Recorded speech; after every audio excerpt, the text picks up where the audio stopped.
moving into, I know we're a horror podcast, and I know you've got this giant project. I think for all horror fans, this is the one that everybody's really waiting to get into a little bit. It was hectic, man. It was like 13 kids running around, teeth prosthetics, monster that we made out of like milk cartons for a couple $100. And to your question of how it all came to be, so they came back to me with the script, and it was perfect. It was like everything I'm passionate about: monster movie, Latino characters, like what we can sort of expect from obviously you tackling the Leprechaun franchise.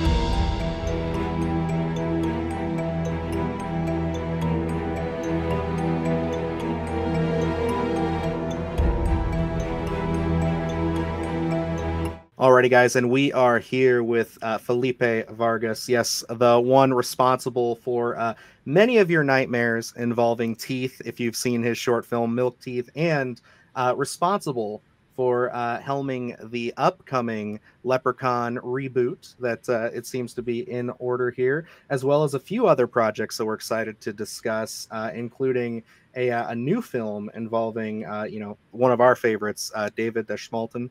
I never know if I'm saying his name correctly. You could probably correct us on that. David is but the best. I'm excited to talk about it. He is somebody that we absolutely adore. Just like we've been talking about his film Late Night with the Devil. The trailer just dropped. So excited to see that. And when you had told us about this, I was like, man, I cannot wait. That man has literally, like, just seeing his career over the years kind of just climb and climb. And I love that he's doing so much horror now. Like, it's so good to see him in this stuff. But thank you for joining us there, Felipe. I really appreciate you coming on, man. Happy to be here. Thank you guys for having me. And I love both of your backgrounds. It's fantastic, all those little details. Oh yeah, we gotta nerd it out over here with all the horror junk. I can't help myself. I collect all kinds of little things. If I walk into a store and I see something that I don't own or isn't a part of my collection, I gotta have it, and then I text Luke, so he's got to get one as well. So it gets expensive, but it's worth it. Come on. Oh, absolutely. What's like the prized possession there? What's like the thing you're most proud of back there? You go first, Luke, because mine is technically off screen and it's covered up, but I can talk about it. Mine has to be the Halloween 3 poster. I was able to acquire that. That's like one of the originals. So, it was hard to get a hold of, but, it's something that as soon as I got it and we started doing this, I was like, I got to put that front and center. So it's a pain to keep right there because it takes up so much space, but I can't get rid of it. The only reason I don't have mine, it used to be, if you go back into some of our older videos, it used to be directly behind me, but it's an original American Werewolf in London poster.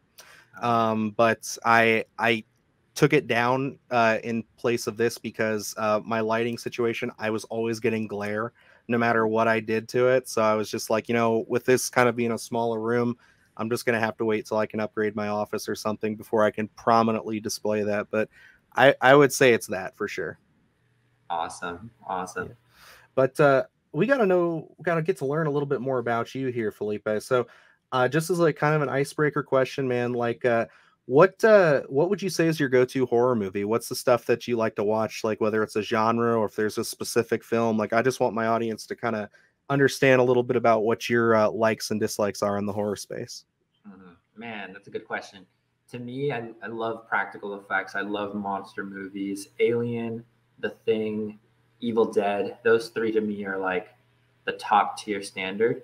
And some more out there European movies, Eyes Without a Face, I'm a huge fan of. Psycho. But I love it all. I love it all, man. And everything that's horror adjacent too. I love fantasy, science fiction, everything in the genre space. Awesome, dude. Yeah, that sounds like we're going to mesh pretty well then. And I mean, clearly seeing your short films, that's definitely clear in there. The monster love is definitely there. The Thing is my favorite horror film of all time, so I'm right there with you when it comes to practical effects, as is Luke there. I mean, I think that I know his personal favorite is The Shining, but yeah, I mean, the Thing is definitely up there for him. The Shining. I forgot a couple Del Toro movies. I love Alfonso Cuarón. All of that type of sort of horror fantasy elevated genres, especially if they touch on Latin American stories, really dig. And The Thing is great. I've been watching the new season of True Detective. It has like a Thing vibe to it. If you've seen it, oh yeah, I've been keeping up on it. Yeah, I'm very much into it. It's been a great season so far. I love that director too. I mean, she just I never saw Tigers Are Not Afraid. Luke has been trying to get me to watch that Phenomenal. for so long. I started with True Detective with her, and like, oh my god, I'm going back and watching that as soon as this last episode premieres this week. Oh, you guys got to interview her. She's fantastic, and she I'm actually trying. has a really interesting career track where she started in like Mexican rom-coms and telenovelas, and then she made this big switch over to horror with Tigers Are Not Afraid, and that one is really awesome. That's what I hear. And anybody who tells me about it, like Luke's been telling me about it since the film came out. I remember you watched that on like what, Shudder when it Yeah, first hit I think it that. was on Shudder. Yeah, because I had read the synopsis of it and then realized it was on Shudder, and I ran right over and watched it. And it's on my rotation now. It's just like there's so many great elements, the tension, and just the all-out terror there. It's something has unlimited rewatchability. Shudder's the best. I love Shudder.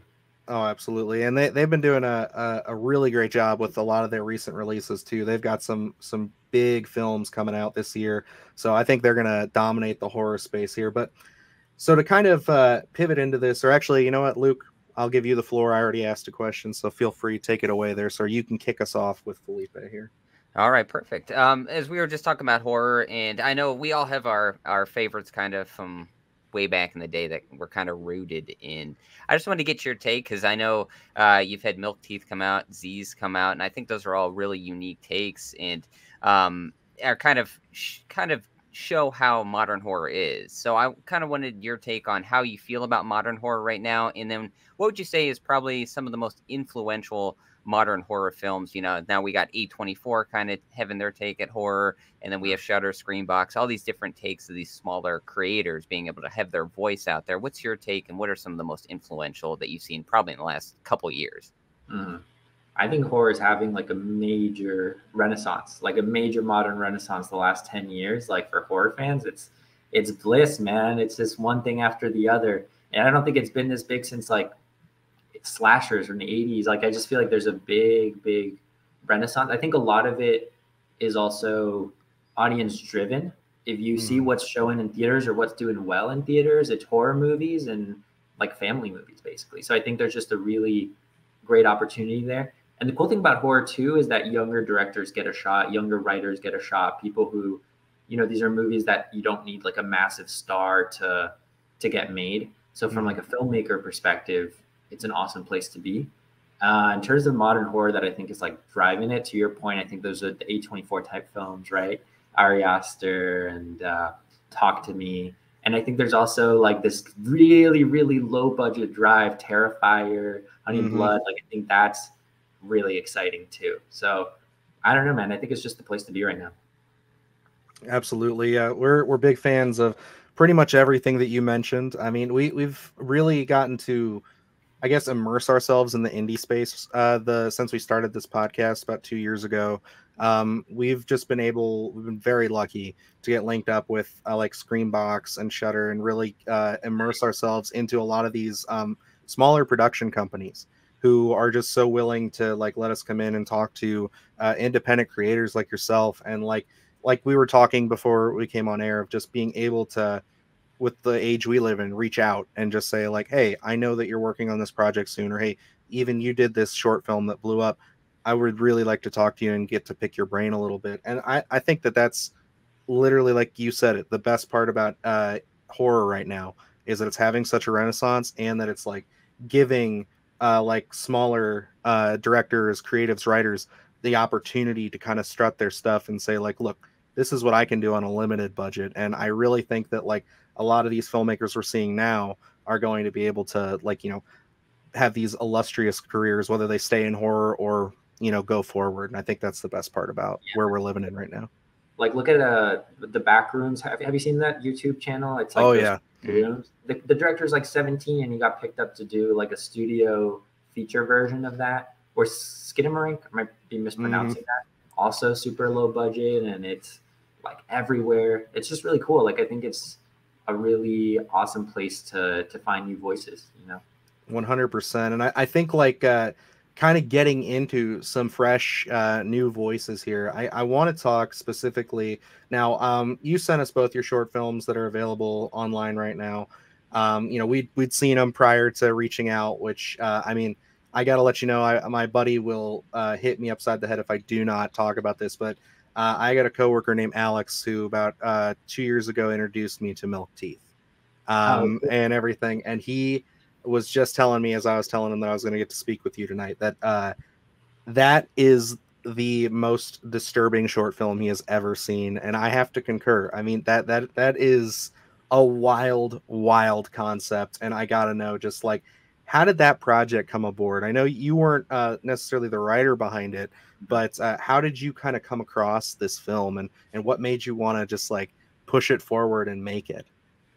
yeah, I mean, I feel like I've always been terrified of teeth as a kid, and the idea, when you think about it, of losing all your teeth and regrowing new ones is extremely disturbing. And it's also just a really cool foundation for a coming of age story, right? It's Mm-hmm. like shedding the bad, like rebuilding yourself, like kind of building up strength and confidence. So kind of seeing that through the lens of this kid, I thought was a really cool story. And I grew up with fairy tales, magical realism. Like in Colombia, where I'm from, always these campfire tales where there's monsters in the woods, and there's a story of this little rat that collects all of your teeth. So I thought there was just like a lot of fertile ground there, and kind of taking one of my favorite movies, which is Devil's Backbone. It's like one of Del Toro's first movies. Big inspiration from that and Pan's Labyrinth. We put together this film, and yeah, very proud of how it came together. I think the comparison to Del Toro is so palpable in Milk Teeth, especially. Like, I can really see the influence through that. Just especially the films you mentioned and the Shape of Water with the color palette and everything. I think you guys really nailed that. And I appreciate the fantasy element. It's, you know, you're talking about how passionate you are about that element to it, and it comes clear through both of these films. But yeah, I think like Milk Teeth is just so strong, and just how you open it with this kid just like, you know, slicing it like ripping his tooth out, slicing it out, and then this voice, like at first it's like, you know, obviously unsettles you, gives you like kind of the It vibes, you know, the Stephen King vibes at first, but then it almost like you kind of sympathize once you start to unravel your story and you realize that, you know, they're orphans and, you know, all this stuff. It is a wild tale. And like, what was it like putting that project together? Like, how much of an undertaking was that for you? Mhm. Yeah, and just real quick to your point about fairy tales, like if you look at those fairy tales back in the day, the Grimm's fairy tales, and those are really dark. And I think the idea was to sort of bring one of those stories to life. In terms of the project itself, it was great, man. I was 21, so it was like me and a couple of friends, and we did it through our school. We did it here in LA through USC, provided a little bit of funding and resources, and we were out running and gunning. A lot of it was built on a stage, which was really cool. But it was hectic, man. It was like 13 kids running around, teeth prosthetics, monster that we made out of like milk cartons for a couple $100. And but I'm happy it came together. It was a really cool experience. Absolutely. And I'll pass it over to Luke here before I hog it up anymore, because I'm sure he's got some things to say. Yeah, Milk Teeth is something that has sat with me for so long, and I think the imagery there, just even from the very beginning of Thomas flossing and the tooth comes out, and then as soon as it goes down the drain, you kind of hear that voice come up. It's just something that haunts your dreams. And of course, as we talk about Milk Teeth, we can't skip over, as you mentioned, the creature design. And I feel the creature in Milk Teeth is something very unique to what we've seen, and just how you created it. And I wanted to get your take on, when you're practically creating a creature like that, what's your take on what do you think creatures need to have to inspire fear? What attributes do you think you want to make sure that they do have?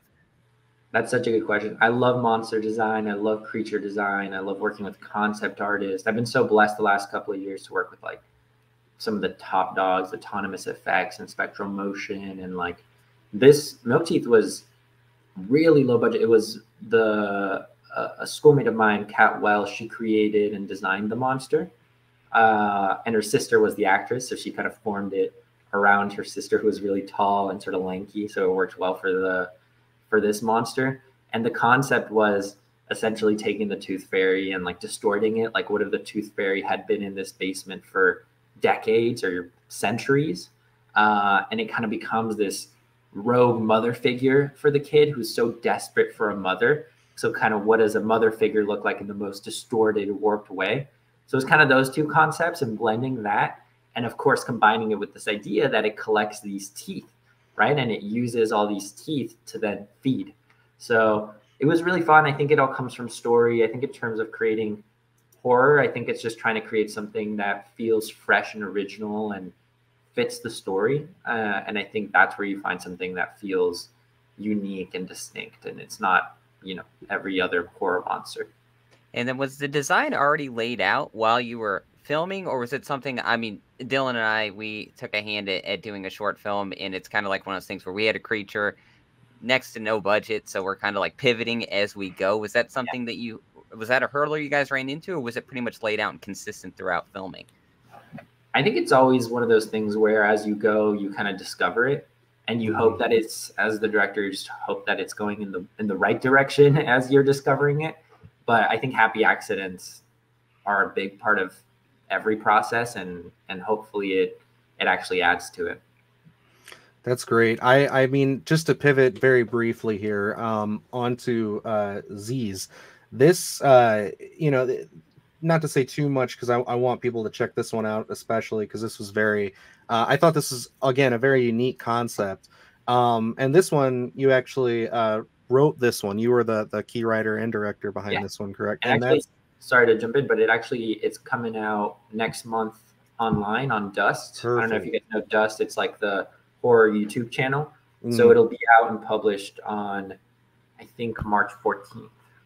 Awesome. I'm so excited for people to check this one out because, again, this was very, very unique. And I got to say, the thing about both of these films that I just was like so like blown away by it was just like how professionally like put together these look. These do not look like short films, like in like the kind of sense that we're used to. Like Luke and I, we're always trying to approach our work and stuff like that with like, the most professional edge that we can afford.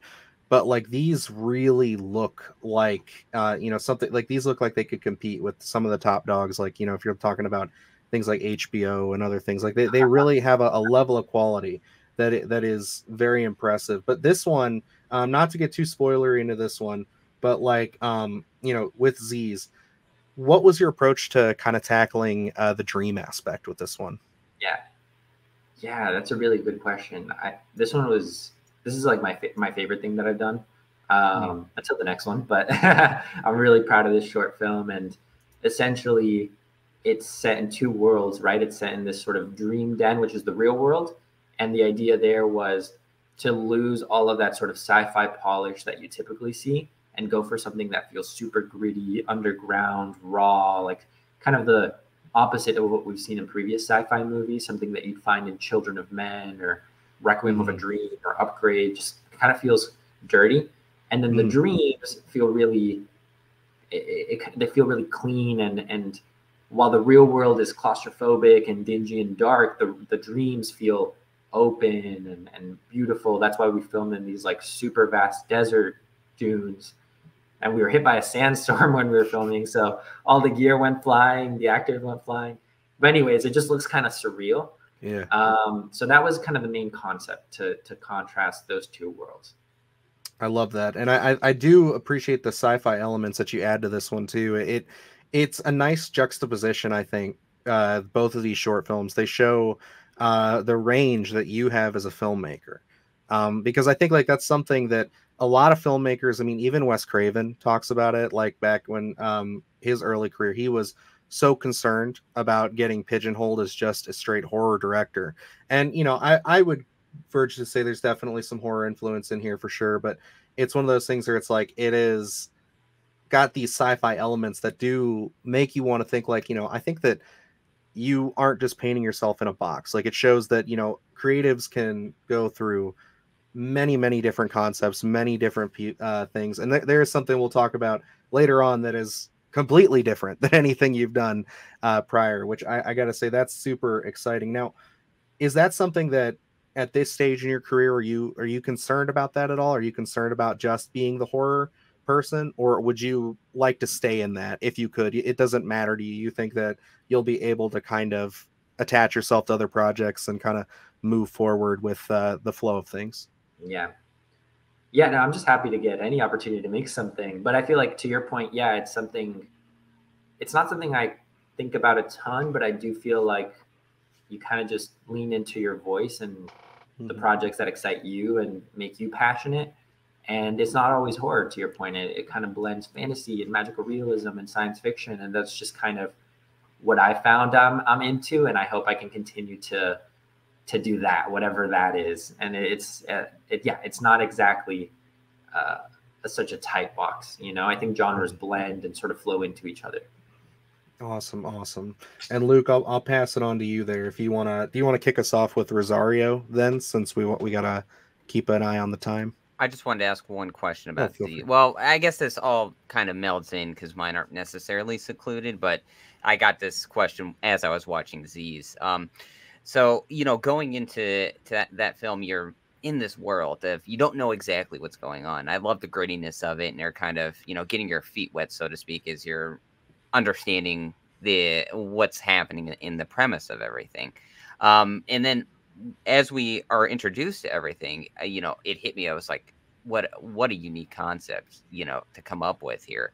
And, you know, looking at this, and I know you wrote Z's, Milk Teeth, I think, also falls in line here. And then what we are hearing from Rosario also falls in line, where it's like, looking at these, I think your work doesn't seclude itself into this box. It's something that is, you're not afraid to be limitless, so to speak. So, you know, I think when you're creating these projects, do you start with the wildest what ifs and then kind of zero in on a particular idea, just so you can kind of say, you know, I don't have any limits here. I want to really take these wild ideas and bring them to film? Yeah, I think on my end, it really starts with like a interesting visual. Like Milk Teeth was this idea of a tooth dropping on a vinyl and this monster sort of picking it up through this teeth kind of going through these pipes and landing on this thing. Thought that was such an interesting visual, and then we kind of built off that.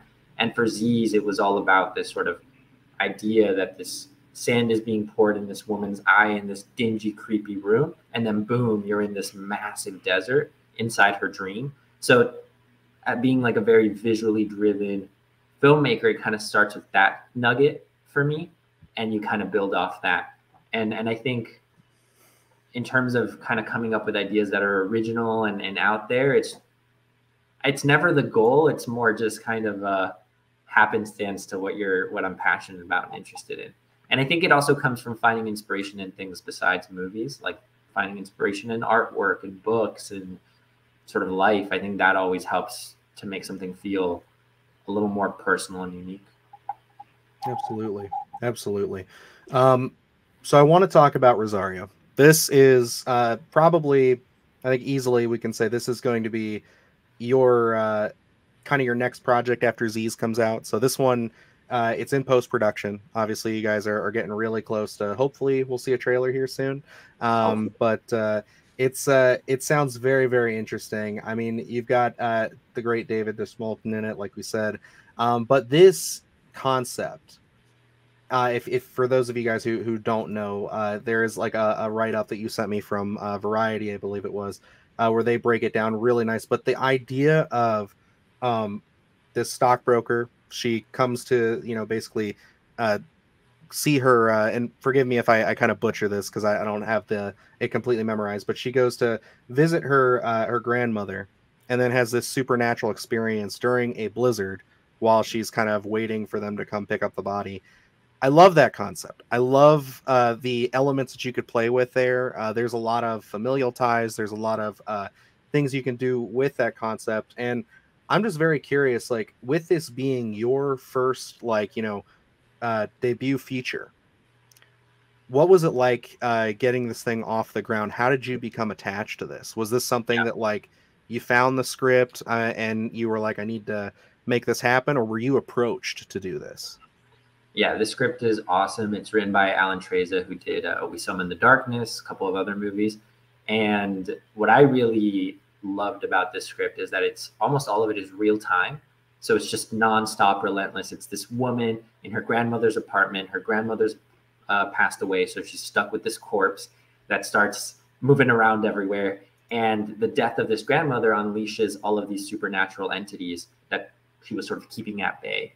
So it's a really interesting, it's supernatural. It's a really beautiful story, to your point about family and kind of what family means to someone who's been so successful and sort of moved away from them. But yeah, and to your question of how it all came to be, it's produced by Mucho Mas Media.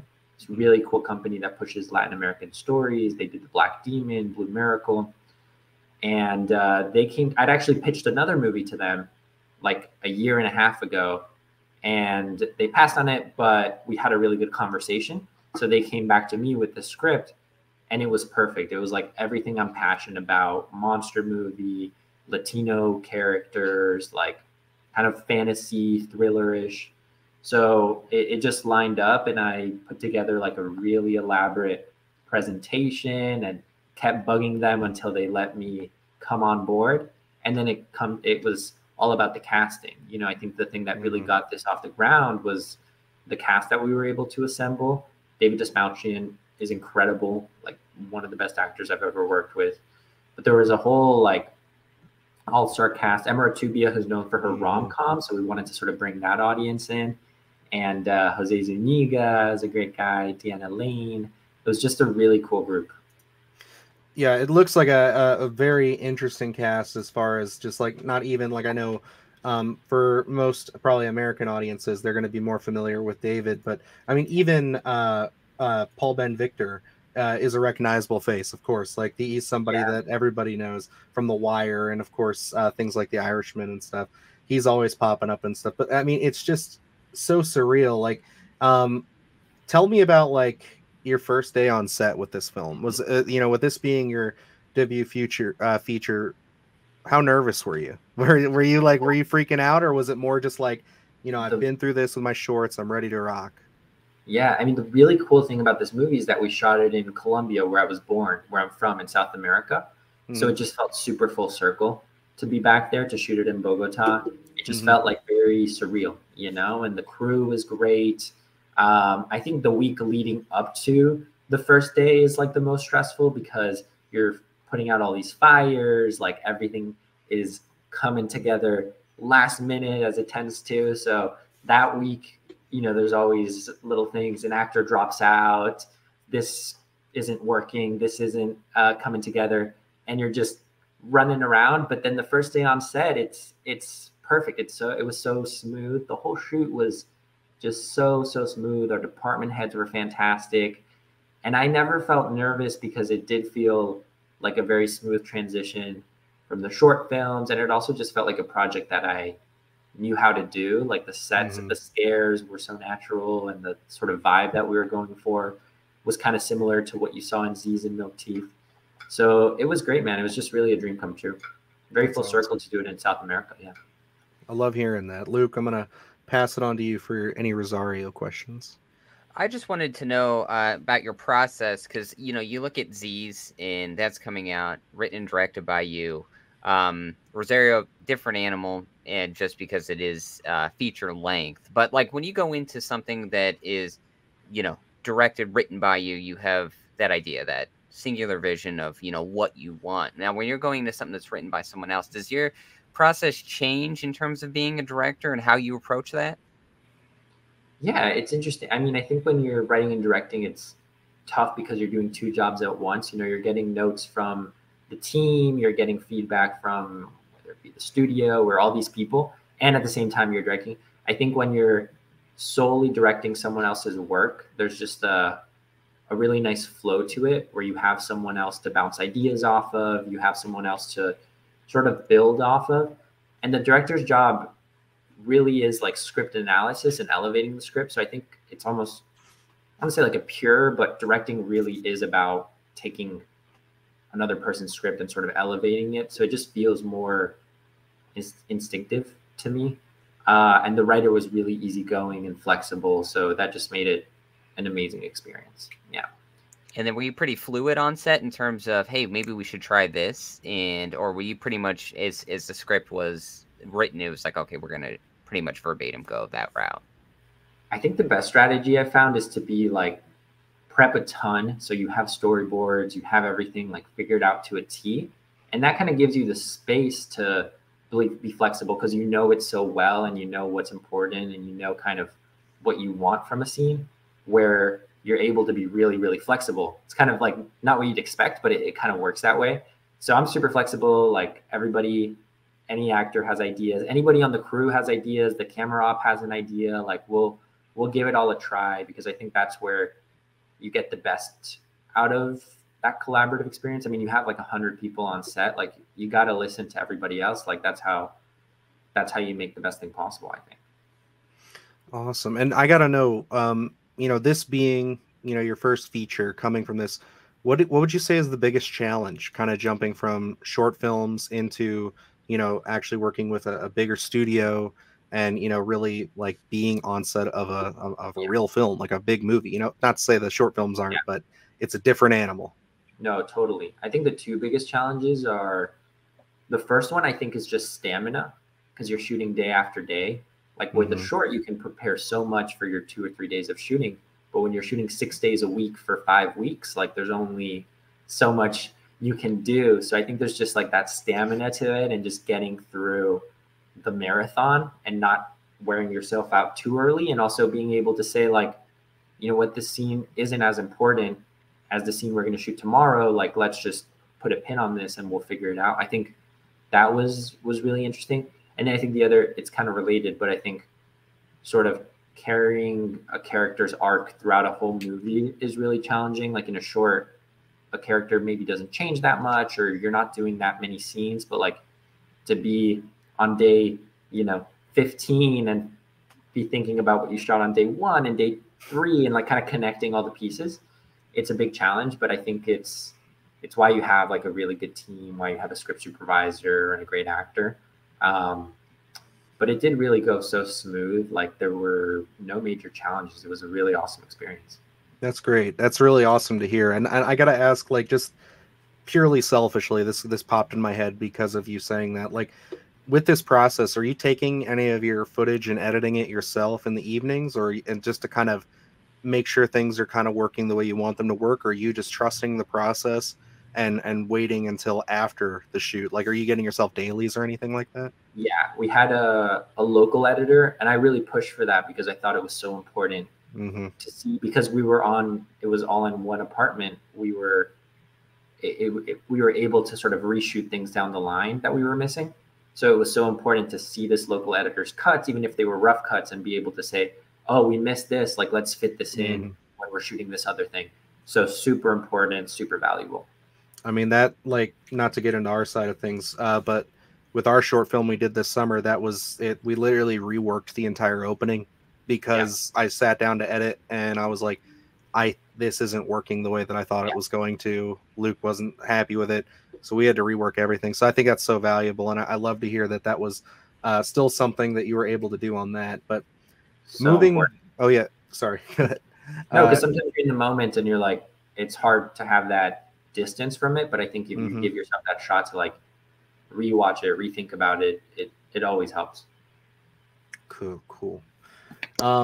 Moving into, I know we're a horror podcast, and I know you've got this giant project. I think for all horror fans, this is the one that everybody's really waiting to get into a little bit. And we did preface this by saying before with you, we can't get into too many specifics, but we do get to pick your brain a little bit about the franchise and just what we can sort of expect from, obviously, you tackling the Leprechaun franchise and being attached to this project. And just to open things up, I gotta know, like, how did you end up tackling Leprechaun? How did you get that? Was that something that you heard through the grapevine they wanted to reboot and you lobbied for it, or was this offered to you? And like, where do you sit with this franchise? Is this like an exciting challenge, or is this more just like, man, I grew up with these movies, I'd love to tackle it? Yeah. No, I mean, it was, first of all, I'm so honored to be on that project. Like, it's such a cool franchise. And to me, what makes the franchise so special is that it really is limitless. Like, you can do so much with these scares. Like, you can really push the boundaries with these scenes. Like, it doesn't need to be grounded. It can just be gory, sexy, crazy. Like, I think you can just have a lot of fun with it. And I did grow up with it. I would take the DVDs from Blockbuster because my mom wouldn't let me watch them, and I would kind of slip them under our other movies and kind of sneakily work my way through the franchise. And so I was just very honored when actually Lionsgate, it's a film produced by Lionsgate. Lionsgate now has the rights to Leprechaun.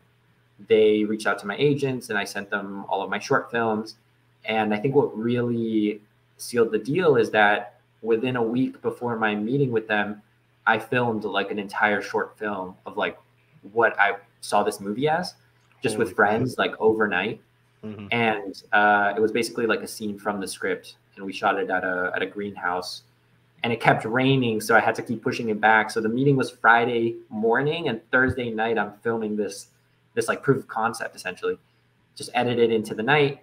We sent it to them. They really dug it. It was basically like without getting into spoilers, it was this scene where a plant grows inside a character and kind of bursts out of them. There's thorns. It's crazy.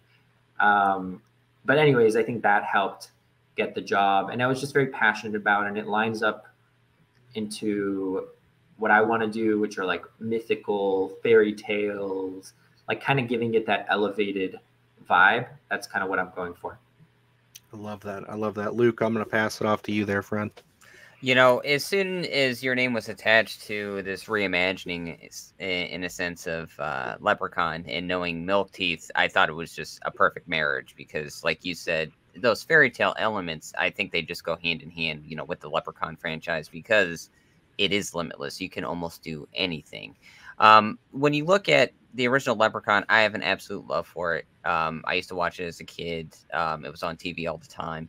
And then you get into the other installments, and I have an absolute love for those as well. But, you know, they do run into the wackiness, the more comedic tone. If you have it your way, or what your preference is, do you want to kind of lean more so on that horror tone that's garnished with that comedy, or do you want to kind of just meld everything that we've seen with past installments and kind of just see what we get? Yeah, no, that's a really good question. I think it's tough. I think we're still figuring out that tone and kind of the balance between horror and comedy. I would love for it to be scary as hell and also hilarious. And I think it's just figuring out how do you blend those two elements, and also how do you know, I think we're going back to a lot of the roots of Leprechaun in a lot of different ways, which I'm really excited about. But I think we also want to bring on a new audience. So it's a really tricky one to figure out. Mm-hmm. And so, like, when it comes to your research for this, obviously you have the films, but how much research are you like putting into just like Leprechaun lore in general? I think like there's a guy named Papa Meat on YouTube here who did a whole like breakdown of the series, and he was just talking about like, I don't know much about Leprechaun lore and stuff, and his whole thing through the videos, he's learning about it. And like, how much research are you doing into that stuff? Yeah, in terms of the lore, I think we are cheating a little bit on some things, but also definitely embracing kind of the rules of the game, how the Leprechaun works. And also we're also digging into deeper lore, Irish lore, like where do these leprechauns sort of come from? Like, what's the stem of this, which I think has been really cool. But it is in a lot of ways a reinvention. I like that. I definitely am curious to see where that one's going to go with that. And I guess with us talking about lore and everything, and again, broad strokes here, are there any like reoccurring bits from the franchise? Obviously, the ones that came to mind for me was, you know, there's been several installments where the Leprechaun is attempting to wed somebody. And then there's also one that I love from number 3, which is the were-leprechaun concept. Are those floating around in your head at all? Or is that something maybe we'll save those for that? This is, again, like you said, a reinvention. 2 of the ones that scares that I think are really cool that I'm trying to incorporate in some way. I love the pogo stick one where he's bound. I think it might be the 3rd film, the Vegas one. He's bouncing on him. It might be the 2nd. he's bouncing on him with the pogo stick. That one is great. I love the idea that the Leprechaun's always bursting out of people, whether it be like there's one where it bursts out of their dick, another one in their chest. Like there's some really cool sequences, and definitely trying to pay homage to as many of the scares as we can, but kind of finding a new way to do them that feels a little more terrifying. I love that. I definitely like that a lot. I think the one that I also thought about as you were mentioning that was he put a pot of gold in some people a couple of times. That's so that's just like a terrifying aspect to me. I hate that idea of just having a giant metal pot inside your stomach. But Luke, feel free to fire off a few more here. You know, as you were just mentioning, all the kind of great kills, and I think that is probably one of the biggest notable things about the Leprechaun franchise is just how well done the effects are. And I know we all have a love for practical effects, and then we kind of got away from it in the 2000s. There was really heavily CGI. Has that been a discussion at all in terms of we really want to lean practically on a lot of these effects, because those are such a big part of the Leprechaun franchise, and it's like anytime you go back to those memories, it is you know, the pot of gold in the stomach, the pogo stick, all these wild practical effects. Has that been a discussion, or is that too early right now? Definitely. I mean, in a big way. And that's a part of my initial pitch. I think the practical effects are so key and so fun and so much more real and scary and tangible and more affordable too, I think. So definitely want to bring that back in a big way. Understood. Definitely love hearing that. I mean, we're big supporters of practical anywhere that it is practical to do it, of course. Because I mean, that's the big thing with a lot of studios. It seems like is that it comes down to time, money, and just what it takes to accomplish it. But I think your work, especially hearing that Milk Teeth, the Tooth Fairy in there was made with like milk cartons and stuff. Honestly, I'm pretty blown away by that. So I think that you'll be very resourceful when it comes to the Leprechaun here. And last thing on Leprechaun, and then I just want to briefly touch on your latest thing, and then I know we got to let you go here. With this kind of, one big question that I know a lot of people are wondering, and I know you probably can't say anything about it, but I know that I'll get chewed up if I don't ask. Is Warwick Davis on the brain at all? Has there been any inkling of maybe a return? I know you probably can't say anything, but can't tell you how many Instagram messages I've received asking is Warwick Davis on. I think we're not at the casting process yet, so it's still a little early. Still trying to figure out the script. Understood. So we'll definitely harass him and send him emails and everything and be like, please come back, do this. This would be great. But I'm real excited. I love the vision that you're pitching here. I mean, we, like you said, he can't get too deep into details, but I think like really giving it the elevated life that you're trying to present into this and really diving deep into the fantasy. That is something I'm very excited to see Leprechaun go into. I think it can definitely bring it into a new age too. I feel very comfortable with you being at the helm here. So one of the things that I want to touch on, and then I'll give Luke one last question here. You were just signed on to be working with, obviously Jennifer Lopez and a few others for a reinvention, as you wrote to me, of the Bob the Builder TV show. And right. I grew up with the show. This was definitely one of those ones that was like perfect in my age range for it. I have a 2-year-old, so I've definitely put it on YouTube and stuff after you brought it back into my consciousness for him. And I don't have a lot of time to dive into these questions, so I got to ask the main one that I was curious about is this going to be like a live action thing, or are you guys going back to the old style claymation-esque animation, or how do you think you're tackling this project? Animation, definitely. Animation. It's an animated project, but that's something really cool that we want to do about it. I don't know if this has been announced yet, but we're trying to blend stop motion and CG, and it's one of the first movies to do that. So that's really cool. We're working with the guys who did Pinocchio for Del Toro, and the stop motion. Not only does it pay homage to the OG series, but it just feels so like tangible and handcrafted and kind of gritty. And I think you'll find that this adaptation really takes it in a new direction. Still pays homage to the OG series, but it's like a whole new audience, a whole new thing. It's closer to Spider-Verse than it is to the original series. and we're hyped. It's set in Puerto Rico. It's sort of influenced by Caribbean island vibes and what it means to be a builder in a place like that. I love that. That's such a unique concept for it, because like you think Bob the Builder, it's like everybody thinks about the obviously I'm sure you'll have the machines and the tractor stuff still alive and everything, but like that's so cool to actually like bring it to some more like realistic kind of an approach there. I love the Spider-Verse imagery you're putting in my head there. Those films are incredible, which, yes, guys, we do like other movies, not just horror on this channel. So but Luke, take it away with the final question here for us. I just want to know, I know we've been through a lot of your career, your young career thus far. And I mean, you look at Milk Teeth, it's got so many views online. It's such a sensation in the horror community. Z's, I'm very excited for everyone to see because it's so well done. You have your big feature film coming out, Leprechaun franchise, Bob the Builder.